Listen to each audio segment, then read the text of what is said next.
Welcome to Mission San Jose y San Miguel de Aguayo, San Jose for short.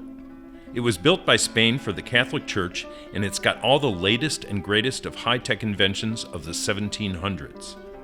Now for a very special, up-close and personal look at this amazing historical site, we'd like to introduce you to your very own personal tour guide.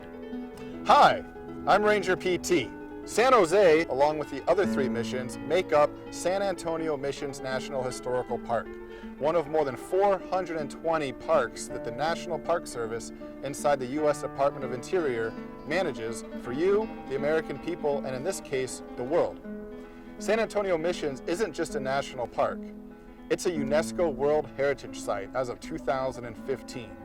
These are places along with the Grand Canyon, Yellowstone, Independence Hall, and Mesa Verde are places that aren't just important to us as Texans, aren't just important to us as Americans, but are important to us as global citizens. We hope you enjoy. Hi, I'm Susan Snow. I'm the archaeologist for San Antonio Missions National Historical Park. Welcome to Mission San Jose. We're going to talk a little bit about this magnificent structure behind us, the church that was completed in 1783. Imagine yourself as one of the indigenous bands that were brought into the missions by the Franciscan friars, and you didn't speak the language and you had never been inside of such a compound. How would you know this new community that you were invited to be part of? The facade of the church here tells you everything that you need to know about this new family that you are being invited to become part of. So at the top we have Saint Dominic, who was the head of the Dominican order of friars that also helped with the Spanish settlement in the New World.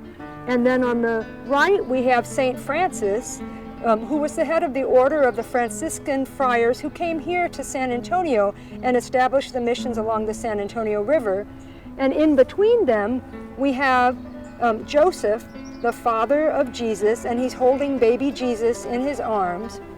And below that we have Saint Anne and Saint Joaquin, the parents of Mary, the mother of Jesus, and in the middle we have Mary, not as we might have expected to see her in Europe, but as the indigenous people here might have already seen her by interactions with the people from Mexico as the Virgin of Guadalupe, one that had a tie to their own cultures and their own worlds and helped to bring them into this new family that was coming in the missions. Imagine coming to Mission San Jose during the 1700s and seeing this beautiful facade before you. Who made this? Who could do such an amazing thing on the northernmost frontier of the Empire of New Spain? We originally thought that perhaps that the craftsmen that made this had made it in Mexico and brought it here to the frontier, but we now know that the stone was quarried right here in San Antonio and carved by a series of craftsmen that were living here in the San Antonio area.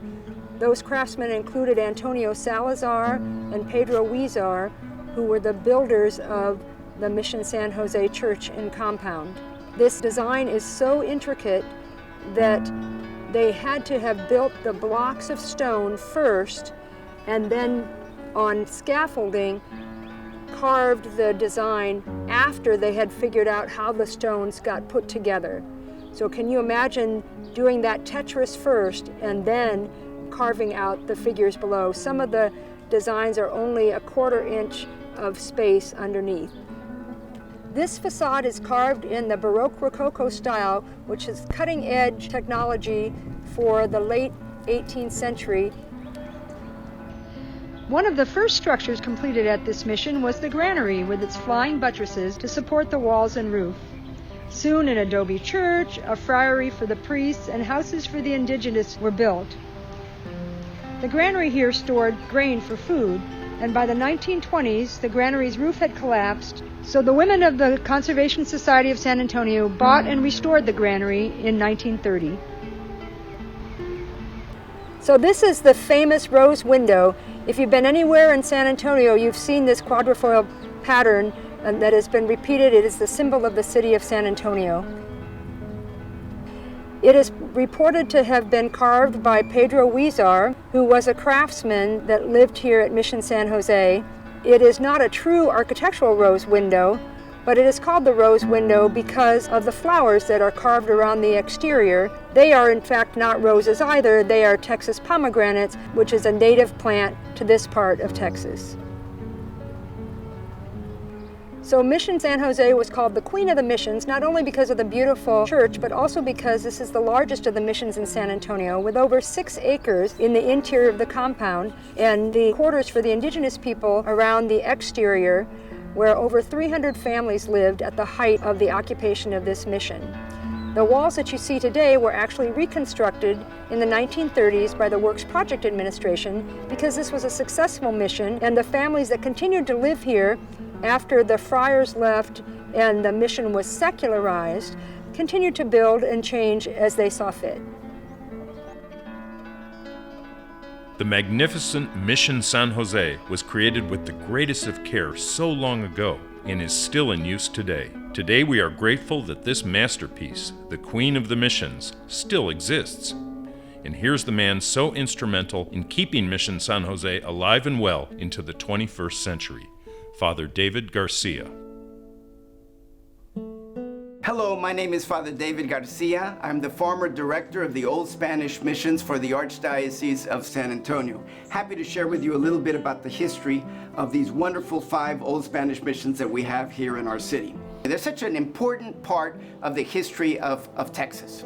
Spain came to the New World and conquered Mexico and most of Latin America in the early 1500s. They extended their conquest from Texas all the way to California. But really, not much was done up here in this part of the world. There was no colonization here for a long, long period of time until the Spanish began to hear of the French in Louisiana wanting to kind of move west into Texas. And so with that, they began to make plans. How were we going to keep the control over the lands that we have said are ours? And so Spain began a mission system. The first mission was San Antonio de Valero, which we know as the Alamo. That was established in 1718 with a garrison there called San Fernando de Béjar. And ultimately that became the city of San Antonio, 1718. So we've now already been more than 300 years as a city. Soon after that, San Jose in 1720 was established, which was built to be like the queen of all the missions in this part of the country, a very big, very ornate, very beautiful mission. But then quite soon after that, in 1731, 3 more missions were established, and we had then 5 missions within its territory. What is a mission? Well, the mission compound was kind of a self-enclosed little town. It had everything that people needed in order to live. It was a community of the Franciscan friars, the priests, the soldiers, and the Indians, or the Native Americans. And in this community, there was the working together so that they could all live and survive and thrive. And so Franciscans would teach the Indians different ways of the Spanish culture and the language, and of course the religion, because part of the extension of this control of these lands was to promote the Catholic religion, since Spain had both church and state together. But all in all, the Spanish taught the Indians some things. Then the Indians would teach the Franciscans things about the land and things about nature of this area and what the Indians do. At any rate, the missions were very successful for a period of time until about the end of the 1700s and the early 1800s, when Spain took away the support for the missions, and the missions basically died out as communities, but continued off and on over the years as parish churches. Today, 4 out of the 5 missions are active Catholic communities doing many of the same things that they've been doing now for over 300 years. I hope you enjoyed this little introduction, and I'm sure you will learn much more about the missions.